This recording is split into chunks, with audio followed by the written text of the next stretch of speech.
How to use the word 끊어 when hanging up the phone.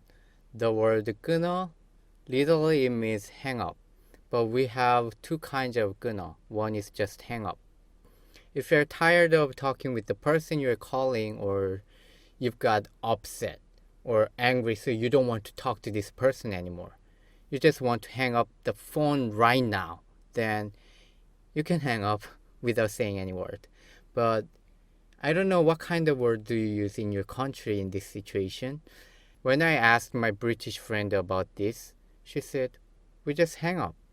Yes, we hang up without saying any word, but we hang up like this too. 끊어!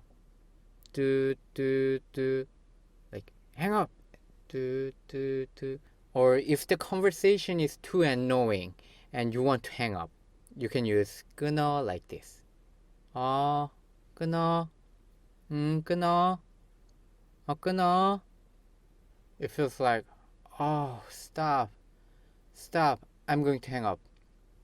These are rude hang up.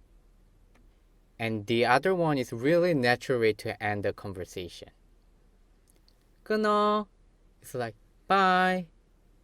It's not rude, and the tone of your voice matters. You can feel it.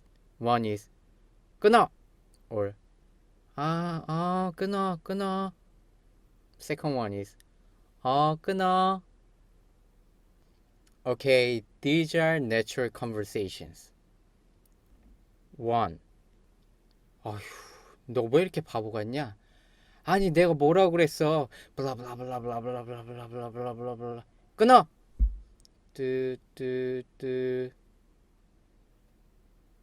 Two. 블라블라블라블라블라블라블라. 끊어. 블라블라블라블라. 끊을게. 블라블라블라블라. 끊는다. 블라블라블라. 끊어. 블라블라블라. 뚜. Three. 너무 늦었다. 끊을게. 잘 자. 응, 끊어. 뚜.